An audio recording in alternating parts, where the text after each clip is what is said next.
Hi friends, అందరికీ నమస్తే. Welcome back to wisdom share 1969 cooking videos. ఈరోజు మనము ఈ వీడియోలో దద్దోజనాన్ని తయారు చేసుకునే విధానాన్ని చూద్దాము. దీనికోసము ముందుగా ఒక బౌల్ తీసుకొని దీంట్లోకి ఒక డబ్బా బియ్యాన్ని పోసుకొని కొన్ని వాటర్ పోసి శుభ్రంగా 3 సార్లు వాష్ చేసుకోవాలి. వాష్ చేసుకోవడం అయిపోయిన తర్వాత దీంట్లోకి కొన్ని వాటర్ పోసి మూత పెట్టి 1 గంట సేపు పాటు నానబెట్టుకోవాలి. బియ్యం నానబెట్టి గంట అయిపోయిందండి. ఇప్పుడు అన్నం వండుకుందాం. బియ్యం నానబెట్టుకోకపోయినా పర్వాలేదండి. బియ్యం నానబెట్టుకుంటే ఎంత బాగా నానితే అంత ఒదుగవుతుంది. ఇప్పుడు ఒకసారి అన్నం ఉడికిందో లేదో చూద్దాము. అన్నం కొంచెం పలుకు మీదనే ఉంచుకొని ఆవిరి వచ్చే అంతవరకు ఉడికించుకోవాలి. ఇప్పుడు స్టవ్ మీద ఒక కళాయి పెట్టుకొని మంటని హై ఫ్లేమ్లో ఉంచి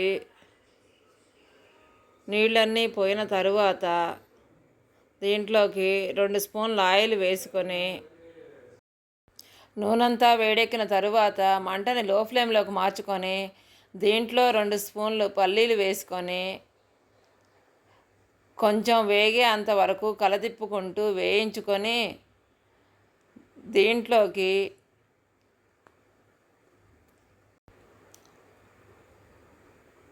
1 స్పూను పచ్చిపప్పు, 1 స్పూను పోపు దినుసులు, అలాగే 2 ఎండుమిర్చిని చిన్న ముక్కలుగా కట్ చేసి వేసుకొని కలదిప్పుకొని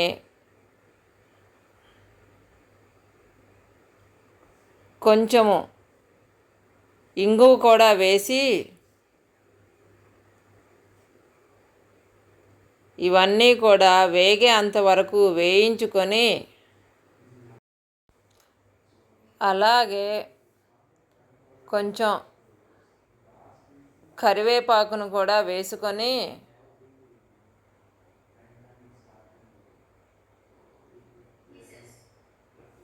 ఒకసారి ఇవి మొత్తం కూడా కలతిప్పుకొని దీంట్లోకి 1 కప్పు పొడుగ్గా తొరిగిన ఆనియను, పొడుగ్గా తొరిగిన సన్నగా ఉన్న పచ్చిమిర్చి వేసుకొని అవి కొంచెం వేగిన తరువాత 1 కప్పు సన్నగా తొరిగిన టమాటా ముక్కలు, కొంచెం క్యాప్సికమ్ ముక్కలు, అలాగే కొంచెం అల్లం కూడా వేసుకొని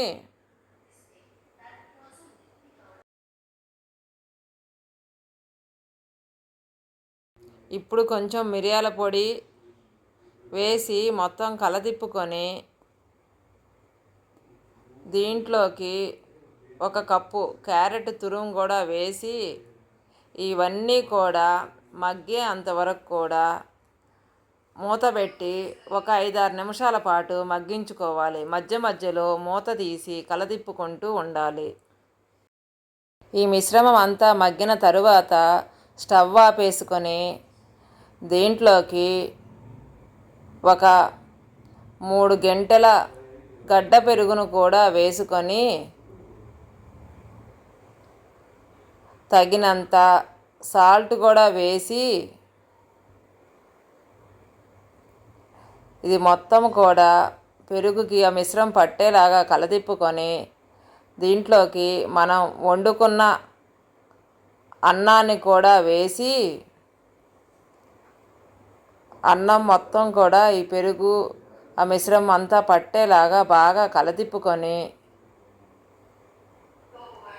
ఒక బౌల్లోకి సర్వ్ చేసుకుందాము. అన్నం అంతా కలిసిన తరువాత చివరిగా గార్నిష్ కోసము కొంచెం కొత్తిమీరను కూడా వేసుకుందాము. ఇంతేనండి. దద్దోజనం కూడా చాలా సింపుల్ కదండి.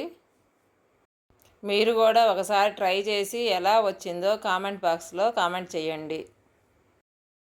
Thank you for watching. మీకు మా వీడియో నచ్చినట్టయితే please like, share, subscribe and click the bell icon.